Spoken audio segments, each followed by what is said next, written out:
اعوذ باللہ من الشیطان الرجیم، بسم اللہ الرحمن الرحیم۔ پچھلے اس میں نے مصائف کا ذکر کیا تھا، وہ جیفرے نے material for the history of text of Quran, اس کتاب میں جو تفسیر درج کر دی، اس کی وجہ سے نسخوں میں مختلف ہی آیات کی تعداد صحابہ کو وار کے نام سے دے دی گئی ہے تاکہ ثابت ہو سکے صحابہ میں بھی اختلاف تھا۔ دیکھ رہے ہیں سازش زبردست۔ اب میں پڑھتا جاتا ہوں نام صحابہ بمائے تعداد آیات۔ ابن مسعود 1322 آیات میں اختلاف ہے جی۔ ابی بن کعب جو ہے 992 آیات، علی جو ہے 89 آیات، ابن عباس 186 آیات، ابو موسیٰ 4 آیات، حافظہ 10 آیات، انس بن مالک 24، عمر 28 آیات، زید بن ثابت 10 آیات، ابن زبیر 34 آیات، عمر بن عاص ٹھیک ہے، عائشہ 13 آیات، سالم 2 آیات، ام سلمہ 14 آیات، ہاں ولید ابن عمیر 18 آیات۔ نوعیت اختلافات ان میں ان سے بات کروں تو کہتے ہیں کہ جیسے لاہوری چڑیا کو چڑیا کہتے ہیں، ایسا اختلاف تھا۔ عثمان کے مصحف میں چڑیا لکھی گئی تھی، جبکہ عباس کے مصحف میں چڑیا لکھی گئی تھی۔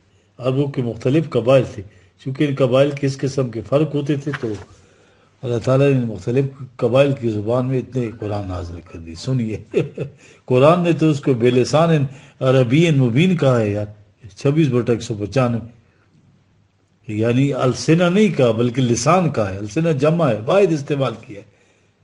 تمام صحابہ مکے والے تھے، عربی مبین جاننے والے تھے۔ اب دیکھیے متضاد شکل میں آیات پر کا نزول و بخاری کی حرص سرائی سنیے۔ یہ بخاری میں ہے روایت اور کتاب المصائف میں بھی۔ مکہ کے 2 صحابی، ان کو زبان تو ایک ہی تھی، عمر سے روایت ہے کہ میں نے حشام بن حکیم کو رسول اللہ صلی اللہ علیہ وسلم کی زندگی میں سورہ فرقان پڑھتے سنا۔ ویسے الفاظ پڑھ رہے تھے جو مجھے رسول اللہ صلی اللہ علیہ وسلم نے نہیں پڑھائے، ٹھیک ہے۔ نماز کے بعد اس سے پوچھے کہ سورہ کس نے پڑھائی؟ جواب دیا رسول اللہ صلی اللہ علیہ وسلم نے۔ اس نے کہا یہ تو جھوٹ ہے، رسول اللہ صلی اللہ علیہ وسلم نے تو مجھے اس کے خلاف پڑھائی ہے جو تو پڑھ رہا تھا۔ جب اسے لے کر سارا ماجرا سنا، رسول اکرم صلی اللہ علیہ وسلم کی طرف گئے تو حشام نے اس سے کہا کہ پڑھو، تو اس پر رسول اللہ صلی اللہ علیہ وسلم نے فرمایا یوں سورۃ یوں بھی نازل ہوئی ہے، اور عمر نے کہا پڑھو، تو رسول اللہ صلی اللہ علیہ وسلم نے کہا کہ یوں بھی نازل ہوئی تھی۔ دیکھ رہے آپ، قرآن 7 زمانوں میں نازل ہوا تھا، بخاری کہہ رہے ہیں جی۔ یعنی رسول اللہ صلی اللہ علیہ وسلم نے فرمایا کہ تم دونوں آپس میں جھگڑ رہے ہو، قرآن 7 حرفوں پر، عارف یعنی زبانوں پر، جس طرح آسان ہو پڑھ لو۔ یعنی قرآن 7 کرو تو کہ 7 مختلف طریقوں سے 7 اختلافات کے ساتھ نازل ہوا، ان کے ابھی تک مسلمہ مانا جاتا ہے۔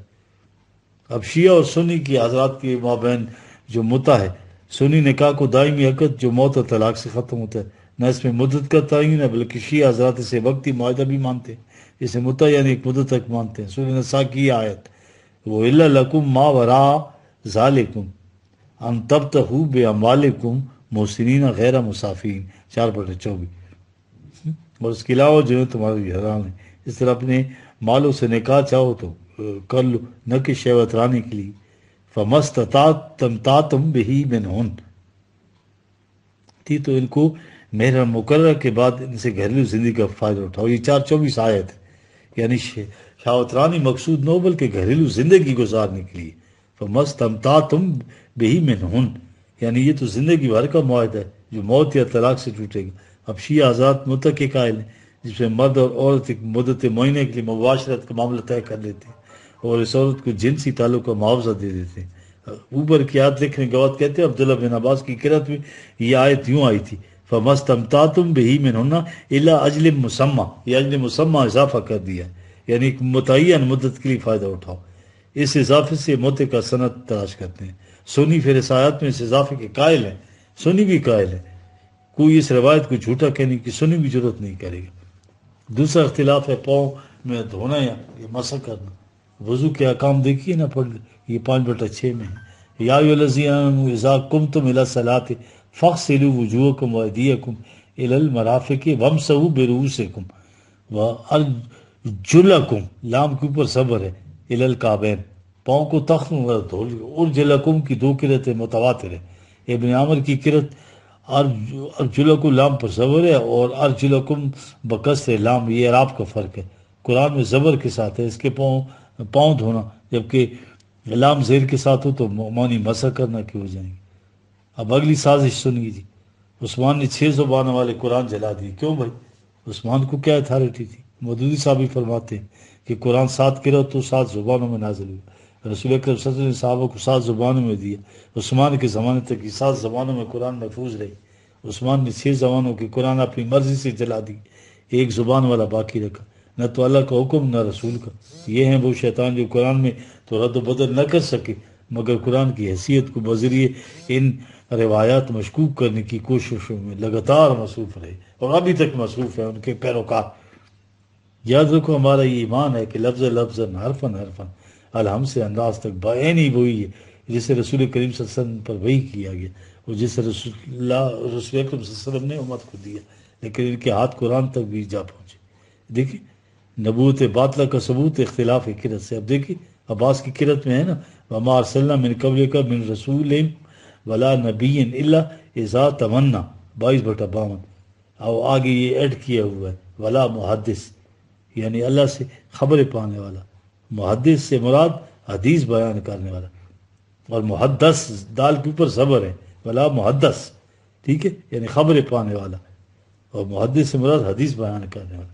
یہ اس فرق دیکھ لیے، جس طرح نبی اور رسول اللہ کی طرف سے، اس طرح محدثن بھی اللہ کی طرف سے. اور اس نبوت باطلہ قادیان نے اپنے دعوے کی تائید میں یہ قرت پیش کر دی اور کہا کہ نبی اور رسول نہیں مانتے تو محدث تو مانو.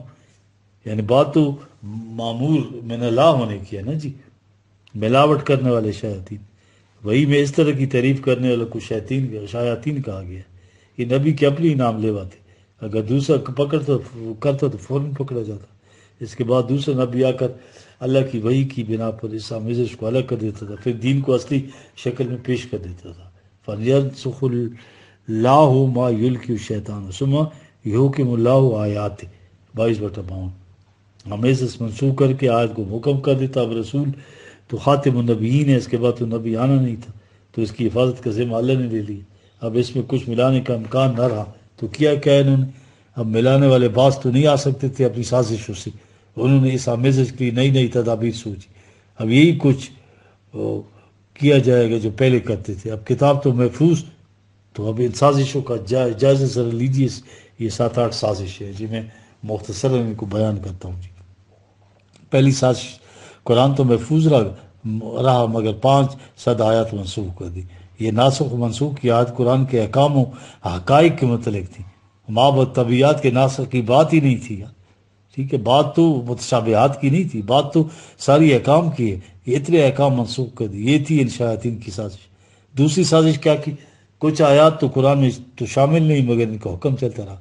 آیات وہی ہے مگر قرآن میں شامل نہیں مگر ان کو حکم چلتا ہے. وہاں تو وہی میں ملا دیتے تھے پچھلے لوگ. انہوں نے یہ آیات شامل تو نہیں کی مگر فرق کیا پڑا؟ باہر رکھے اور حکم ان کا چلتا رہا. قرآن کی حفاظت کے دعوے کے ساتھ اس امت کے ساتھ کیا ہوا؟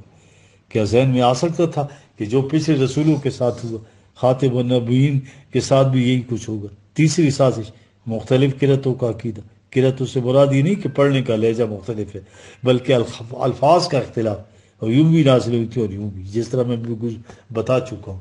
چوتھی سازش، ساری فقہ کا دار و مدار ان قرتوں پر ہے. دیکھ رہی؟ پانچویں سازش، 7 زبانوں میں قرآن نازل ہوا. چھٹی سازش، حدیثوں کے مجموعوں کو قرآن کے مثل قرار دیا گیا. یہ کون تھے؟ قرآن نے بتایا کذالک جعلنا لکل نبی عدوا شیاطین الانس والجن یوحی بعضهم الی بعض زخرف القول غرورا 6/112. کوئی نئی بات نہیں ہے. جو نبی بھی آیا تو یہ انس و جن میں بڑے بڑے سرخانے متمدن اور غیر متمدن لوگ مخالفت میں اٹھ کھڑے ہوئے اور عوام کو ساتھ رکھنے کی طرح کی یہ دیکھیں ملمہ سازی کر کے ان کو صحیح راستے سے ہٹا دیتے. زخرف القول غرورا، اقبال نے اس کو جھوٹے نگوں کی میناکاری کہا ہے. اس کا نام دیا اقبال نے، یعنی جھوٹی چمک والی فریب دہ باتیں. سمجھ گئے؟ 7ویں سازش کیا تھی جی؟ 100 سال کے بعد مجدد کا عقیدہ جی، یا امام مہدی کا عقیدہ. ہر 100 سال بعد معمور من اللہ مجدد ہوگا جس سے اللہ سے وحی ملتی ہے. اس کے بعد آخر میں امام مہدی، اس کے بعد قیامت آ جائے گی. یہ عقیدہ رائج کیا. شیعہ اماموں کے بعد تو یہ عقیدہ نہ چلا مگر اسماعیلی خوجے یا بورے میں یہ امامت سلسلہ ابھی تک جاری ہے. اب یہ آمیزش کیسے دور کی جائے؟ کیونکہ نبی نے تو آنا نہیں. اب جنہوں نے دعوے کیے تھے کہ ان آمیزشوں کو نکالنے کے لیے آئیں، یہ سارے محدث، یہ مجتہد مجدد صوفیہ یہ لوگ 100 سال تک دین میں آمیزش کرتے رہتے ہیں. ان مجددوں سے پوچھو کون سی ملاوٹ الگ کی. ہر مجدد کے آنے کے بعد نیا عقیدہ پیدا ہو گیا، نیا فرقہ. دیکھ رہے ہیں 8ویں سازش سنیوں کے تصور حیات میں وحی کی جگہ انہوں نے کشف و الہام انٹروڈیوس کر دیا. یہ سنی حضرات بھی اس قبیل کے عقیدے میں پیچھے نہیں رہے. ان کے ہاں صوفیہ اور اولیاء کو بھی براہ راست اللہ سے علم ملتا ہے. انہوں نے اسے وحی کے بجائے الہام و کشف کہا. انہوں نے نبی کا لفظ بھی استعمال نہیں کیا. ان میں سے کچھ ایسے تھے جنہوں نے یہ بات بھی کہہ دی تھی مگر اس کو دبا دیا گیا. معین الدین چشتی کے بارے میں کہتے ہیں کہ سارے بیٹھے ہوئے تھے اور انہوں نے کہا پڑھو لا الہ الا چشتی رسول اللہ، تو کچھ لوگ کھڑے ہو گئے تھے غصے میں، تو اس کو دبا دیا گیا. انہوں نے آگے نہیں کیا اس کو. انہی کی وجہ سے قادیانی نبی غلطی کھا گیا کہ ان کو کچھ نہیں کہا تو مجھے بھی کچھ نہیں کہیں گے. یہ نام نہاد مجدد خالص دین کی تجدید کے لیے آئے، تجدید کرنے آئے تھے. ان سے پوچھیے کہ انہوں نے دین سے کوئی ملاوٹ صاف کر دیا، مزید کنفیوژن اور سازشوں میں اضافہ کر دیا. اب بات یہ ہے کہ یہ قرآن آیات کو محکم کیسے کیا جائے، یہ ذرا قرآن سے ہی پوچھ لیتے ہیں. ٹھیک ہے جی. ان دعوی کی تنسیخ کا طریقہ یہ ہوگا کہ اب امور من اللہ یا نبی نہیں آئے گا تو قرآن کی آیات کو کیسے محکم کیا جائے. اب چونکہ وہ آیات لفظ قرآن میں محفوظ ہے، پہلا ایمان تو یہ ہے کہ وہی صرف قرآن ہے، وہی کی اور کوئی قسمیں نہیں ہیں. ان آیات کو ضعیف کر دیا گیا ہے، ان کو محکم کرنا ہے، ان کو اپنے مقام پر محکم کر دیا جائے. یہ سارا لٹریچر قرآن سے باہر، یہ قرآن کے خلاف ہے اور ان تمام غیر قرآنی عقائد سے انکار کرنا ہوگا. جس طرح رسول اکرم صلی اللہ علیہ وسلم کی وفات کے بعد عمر کو کہنا پڑا حسبنا کتاب اللہ، اس نے ختم نبوت کی لم کو پا لیا تھا. اقبال نے کہا تھا کہ یہ آیات کی تحکیم، یہ جو حسبنا کتاب اللہ کا ہے وہ دین کو اصلی شکل میں پیش کر سکے گا. کیا ان سازشوں کا توڑ ممکن ہے؟ کیا اسلام کو اس ملبے کے ڈھیر سے نکالا جا سکتا ہے؟ اس کا جواب یہ کہ ایسا ممکن ہے اور یقیناً ہے، بشرطے کہ اسلامی دنیا اس کی طرف عمر کی روح لے کر آگے بڑھے. آج اس کی ضرورت ہے. یہ جو مفاد پرست وحی میں آمیزش کو کس مقصد کے تحت کرتے تھے، یہ ہے جواب اس سوال کا.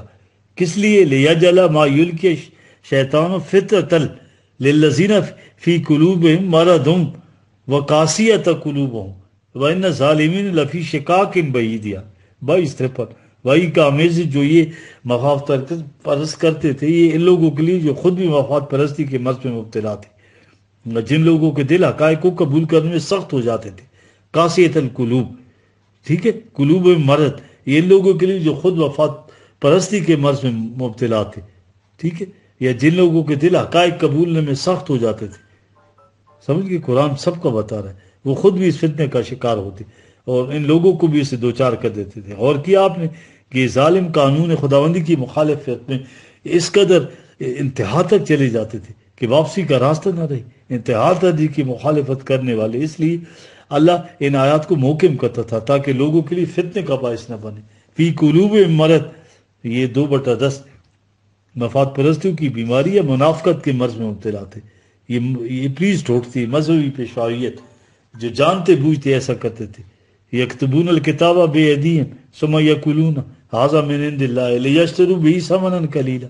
2/79 4 پیسے مل جائیں روٹی روزی کے لیے. پیش اوری آبار اور ربان سارے کے سارے. قرآن نے ان کو 2 گروہوں میں تقسیم کیا، ایک تو قلبی مرض والے منافقت اور ذاتی منفعت کے لیے جانتے بوجھتے، یہ چیز قرآن کے خلاف ہے.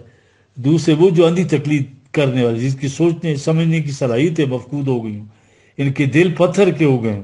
القاسیۃ القلوبہم 22/53 یہ جو سادہ زندگی بسر کرتے ہیں ان کے لیے کہا ہے کہ وہ نیک نیتی سے کرتے ہیں. حالانکہ صرف نیک نیتی حق و صداقت کا ثبوت نہیں ہوتی. اندھی تقلید والے القاسیۃ القلوب ہیں. کوئی بھی ان آیات کو محکم کرنے اٹھے تو یہ دونوں گروہ لٹ لے کر اس کے پیچھے پڑ جاتے ہیں.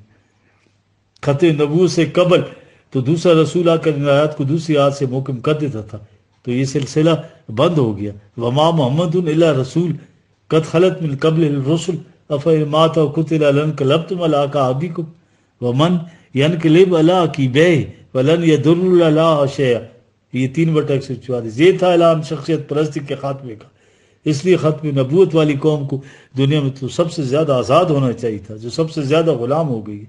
ختم نبوت اور آیات کی تحکیم دنیا میں سب سے بڑی آزاد قوم بنا دیتا ہے. ڈکٹیٹر بادشاہ تو رہا ایک طرف، جمہوریت کی 100% آرابی اس قوم کے کسی شخص کو اپنی آراء کا محکوم نہیں بنا سکتی، وہ ان سے اللہ کی سند مانگے گا۔ یہ جو محکم آیات ہے یہ ہے ختم نبوت اور آیات کی تحکیم کا طریقہ۔ اس کے لیے ساری آمیزشوں کو دور کرنا ہوگا، تب دین قائم کرنے کی طرف بڑھ سکے گا۔ اس لیے یہ آمیزشیں منافقین اور قاسین قلوب نے کی ہیں، ان کو مٹا کر آیات کو محکم کیا جا سکتا ہے۔ وَلِيَعْلَمَ الَّذِينَ أُوتُوا الْعِلْمَ أَنَّهُ الْحَقُّ مِنْ رَبِّكَ فَيُؤْمِنُوا بِهِ وَتُخْبِتَ لَهُ قُلُوبُهُمْ وَإِنَّ اللَّهَ لَهَادِ الَّذِينَ آمَنُوا إِلَىٰ صِرَاطٍ مُسْتَقِيمٍ 22۔ اب یہ سارا کچھ قرآن میں آ گیا جس کی حفاظت کا ذمہ اللہ نے لے لیا، اور جن لوگوں کو یہ وحی ملی ہے تو علم و بصیرت سے کام لے کر یہ بات واضح ہو جائے گی کہ ان کے رب کی طرف سے صداقت پر مبنی ہے، بس ان کو ان پر ایمان لانا چاہیے، اس طرح ان کے دل اس کے سامنے جھک جائیں، وَتُخْبِتَ لَهُ قُلُوبُهُمْ، اور اس کی اطاعت کریں۔ ٹھیک ہے جی، تو اللہ ان کی رہنمائی متوازن اور سیدھی راہ کی طرف کر دے گا۔ آیات اللہ کو محکم کرنے کا فریضہ ہمارے سپرد ہے، امت کے پاس ہے۔ آیات کو محکم کرنے کا طریقہ کیا ہوگا؟ آیات تو اپنی جگہ موجود، محکم تو ہے، مگر یہ صرف تباعت کے اعتبار سے، پڑھنے کے اعتبار سے، لکھنے کے اعتبار سے، الفاظ کے اعتبار سے محکم ہے۔ اس سے آگے معاذ اللہ اس کی کوئی حیثیت نہیں۔ یہ تحکیم کیسے ملے گی؟ براہ راست سلسلہ تو ختم نبوت کے بعد ختم ہو گیا۔ قرآن کو دوسروں تک پہنچانا، قرآن کے مطابق معاشرے کی تشکیل کرنا، یہ ہمارا فریضہ تھا، یہ تھا فریضہ رسالت۔ بلغ ما انزل الیک من ربک 5/87۔ اب یہ فریضہ رسول کریم صلی اللہ علیہ وسلم کے بعد امت کا ہے، ہمارا ہے، یہ ہم وارث کتاب ہیں، یہ ہمارا فریضہ ہے کہ ان آیات کو محکم کریں۔ عملی شکل کیا آیات کو محکم کرنے کی؟ اللہ آیات کو محکم کر دیتا تھا، اس کے معنی کیا ہیں عملی؟ آج اس کی عملی شکل کیا ہوگی؟ نبی نے تو یہ نہیں کرنا، امت نے کرنا ہے۔ قرآن نے اس آمیزش کو فتنہ قرار دیا۔ 2 گروہوں کا ذکر ہے، ایک تو مرض تھا دلوں میں، اپنے مفادات کے لیے کرتے تھے، اور دوسرا قاسیۃ القلوبہم تھے 22-53، جن کی تکلیف سے سوچنے سمجھنے کی صلاحیتیں مفقود ہو جاتی ہیں۔ یہ پہلے گروہ کے فریب میں آ جاتے ہیں، ایک دانستہ آمیزش کرتا ہے، دوسرا نادانستہ، تکلیف سے سوچنے کی صلاحیت محروم ہو جاتی ہے۔ دونوں دین سے بالا، خارج از قرآن چیزیں دین کی بنیاد بن جاتی ہیں۔ مذہبی پیشوائیت میں یہ دونوں گروہ مل جاتے ہیں، یہ جان بوجھ کر کرتے ہیں، یہ بڑے چالاک ہوتے ہیں، اور کثیر طبقہ ان کا ہے جو اسلاف کی اندھی تکلیف سوچنے کی صلاحیت مفقود کر دیتی ہے۔ یہ آمیزش، یہ الحاق امت کے لیے، دین کے لیے فتنے کا باعث ہو جاتا ہے۔ دوسری طرف وہ وَلِيَعْلَمَ الَّذِينَ أُوتُوا الْعِلْمَ أَنَّهُ الْحَقُّ جو ہے، یہ غور و فکر اور علم و بصیرت سے کام لے کر صرف قرآن کو حق سمجھتے، آئیے اس گروہ میں شامل ہو جائیں اور باقی تمام چیزوں کو قرآن سے پرکھ دیں۔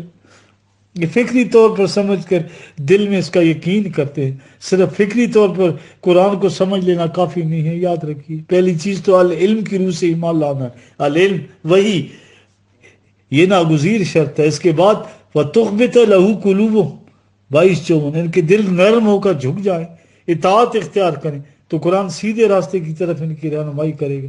چلنا خود ہے ہم نے، اللہ انسان کو کسی راستے پہ نہیں چلاتا، وہ تو اختیار ارادے کو کام میں لا کر چلنے کی بات ہے۔ اس کے برعکس وَلَا يَزَالُ الَّذِينَ كَفَرُوا فِي مِرْيَةٍ مِّنْهُ، یہ 22-55، جو علم و بصیرت سے کام نہیں لیں گے تو وہ قرآن کے بارے میں ہمیشہ شک اور تردد میں مبتلا رہیں گے، تاکہ حتی تَأْتِيهِمْ سَاعَةُ بَغْتَةً اور یَأْتِيهِمْ عَذَابُ یَوْمٍ عَقِیمٍ 22-55، تاکہ گھڑی ان کے شجر امید کو یکسر اور خوش کر کے رکھ دے وہ انقلاب، اور پھر برابر ہی نہ ہو سکے کبھی دوبارہ، جو ہے دوبارہ۔ بہرحال جو بھی شک میں رہے تو اس کا انجام تباہی ہے۔ آیت اللہ، آئیے دیکھیں قرآن کی طرف کیسے محکم ہوں گی۔ آئیے ذرا قرآن پہ، یہ وہ دور ہوگا الملک یومئذ للہ 22/56، پورا اقتدار صرف قانون خداوندی کو حاصل ہوگا۔ آگے ہے یحکم بینہم، تمام امور کے فیصلے اللہ کے قانون کے تحت ہوں گے، وہی حکمہ ہے، کاف میم، استحکام، تحکیم۔ کس طرح؟ الملک یومئذ للہ، حاکمیت صرف اللہ کی اور فیصلے قرآن کی، یہ ہے آیات خداوندی کا استحکام، یعنی خارج از قرآن ساری چیزوں کو منسوخ کر کے فیصلے صرف قرآن سے کرنا، یہ ہے استحکام آیات۔ یہ ہو جائے تو پھر الملک یومئذ للہ، پھر اقتدار اللہ کا ہوگا۔ اس سے مراد یحکم بینہم، پھر اخلاقی معاملات کے فیصلے اللہ کرے گا، قرآن کرے گا۔ ٹھیک ہے جی. سما ما ادرکا ما یوم الدین. دیکھو پوچھا جا رہا ہے یوم لا تملک نفس لنفس شیئا والامر یومئذ للہ. یہ 82 سورہ ہے اور اس کی یہ 2 آیت ہیں 18 19. ایک ہی بات ہے, سارا حکم یا امر اللہ کا یعنی قرآن کا خود نہیں ہوگا تو فیصلے کیسے ہوں گے؟ وہ کانا ناسو امتن واحدہ 2/200. اب ان اختلاف کو مٹانا عقل انسانی کی بس کی بات نہیں, تو اس کے لیے کیا کیا؟ فبعث اللہ نبیین مبشرین منذرین وانزل معہ الکتاب بالحق 2/200. کاہے کے لیے ضابطے قوانین؟ لیحکم بین الناس فی مختلف فی 2/200. اب اللہ کی کتاب کے مطابق فیصلہ کرنا آیت اللہ کا محکم کرنا ہے. اللہ کے فیصلے سے مراد قرآن کا فیصلہ ہے, جس طرح حکومت یا پاکستان کا فیصلے سے مراد ان قوانین کا فیصلہ ہے جو حکومت کے بتائے ہوئے ہوتے ہیں آئین کے مطابق. ہر نبی آیات خداوندی کو محکم کرتا تھا. یہ دیکھیں لیحکما 2/حکما, اس سے فیصلہ کرنے کی بات چلتی ہے. دیکھیے قرآن کس طرح سے ایک نقطے کی تشریح کرتا جاتا ہے. دیگر محکمات پچھلی آیت میں 22/52 میں الحق کے ذریعے سے لیحکما بینہم, وقت کے ذریعے لوگوں کے فیصلے کرتا ہے. یہ ہے آیات کا محکم کرنا. ہر نبی یہی کرتا تھا, کتاب کے مطابق فیصلہ کرنا, آیات کو محکم کرنا تھا. رسول اللہ صلی اللہ علیہ وسلم سے ارشاد ہے وَأَنزَلْنَا إِلَيْكَ الْكِتَابَ بِالْحَقِّ مُصَدِّقًا لِمَا بَيْنَ يَدَيْهِ مِنَ الْكِتَابِ وَمُهَيْمِنًا عَلَيْهِ. 5 آگے ہے فَحْكُم بَيْنَهُم بِمَا أَنزَلَ اللَّهُ. فَحْكُم سے مراد آیات محکم ہوتی چلی جا رہی ہے. افا غیر اللہ ابتغی حکما, کہ اللہ کے سوا کسی اور حاکم کو میں تسلیم کروں, یعنی فیصلہ کرنے والا یہ کتاب کے لیے آیا, قرآن کے لیے اللہ آیا ہے. یا اللہ سے افا غیر اللہ سے مراد قرآن کیا, قرآن کے علاوہ شرک کا مفہوم قرآن کیا بتا رہا ہے 18/26 جی. ولا یشرک فی حکم ہی احدا, اس کے قوانین میں دیگر قوانین شامل نہیں کیے جا سکتے. یہ اعلان ہے ان اتبع الا ما یوحی الیہ, رسول اللہ صلی اللہ علیہ وسلم کا بیان, میں تو صرف وہی کا اتباع کرتا ہوں. 6/50 انی اخاف ان عصیت ربی عذاب یوم عظیم. 10/15 صرف وہی کا اتباع کرتا ہوں, قرآن کا اتباع.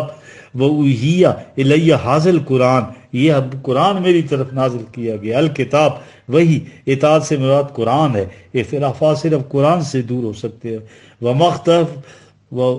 وَمَخْتَلَفْتُمْ فِيهِ مِنْ شَيْءٍ فَحُكْمُهُ إِلَى اللَّهِ 42/42. تو اس کا فیصلہ قرآن سے کرو گے جس میں متضاد باتیں نہیں ہیں, اور بات صاف کر دی.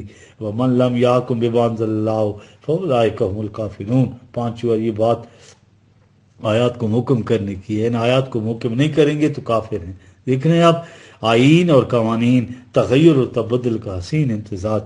آئین مملکت کی اصول لی خد و خال, اصولی حدود متعین کرنا ہے. پھر اس آئین کے تحت ہر قوم حکومت حالات کے مطابق بین الاقوامی تقاضوں سے خود اپنے قوانین وضع کرتی ہے. آئین کی وہ حدود اپنے مقام پر محکم رہتی ہے, مگر یہ وضع شدہ قوانین جو ہے تبدیل ہوتے رہتے ہیں. سمجھ گئے؟ آئین کے خلاف پارلیمان کوئی قانون پاس نہیں کر سکتی, اور جتنے قوانین حدود کے اندر رہتے ہوئے پاس کیے جائیں گے آئین کی روح سے, وہ قوانین جو ہیں جائز اور صحیح ہوں گے. قرآن نے حدود اللہ, دین کے ابدی اصول دے دیے ہیں. یہ آج کی اصطلاح میں آئین ہے, یہ غیر متبدل ہے. اس آئین میں تبدیلی نہیں ہو سکتی. اس آئین کی حدود کے اندر رہتے ہوئے جتنے معاملات سامنے آئیں ان کے لیے باعلاج وضع کرنے ہوں گے. یہ تفاصیل, ان پر عمل پیرا ہونے کے طریقے, جزیات زمانے کے تقاضوں کے مطابق بدلتے جائیں گے. اسے وہ نظام بدلے گا, خود نہیں بدلیں گے. نہ کوئی فرد نہ کوئی گروہ اس میں تبدیلی کر سکے گا, اور نہ ان گروہوں کو اجازت ہوگی. قرآن نے جزیات خود متعین نہیں کی. جس آئین کی قیامت تک غیر متبدل رہنا تھا, جس قانون کو, اس کی یہی حیثیت رہنی چاہیے تھی. اگر جزیات بھی غیر متبدل ہوتی تو زمانے کے تقاضوں کے ساتھ اس پر چلنا ناممکن ہو جا. وَأَمْرٌ شُورَىٰ بَيْنَهُمْ 42/38. معاملات باہمی مشاورت سے آئین کے تحت ہوں گے. مشاورت کی جزیات خود متعین نہیں کی قرآن نے. مشاورت کی مشینی طریقہ کار امت کی سوادید پر حالات کے تقاضوں کے مطابق چھوڑ دیا.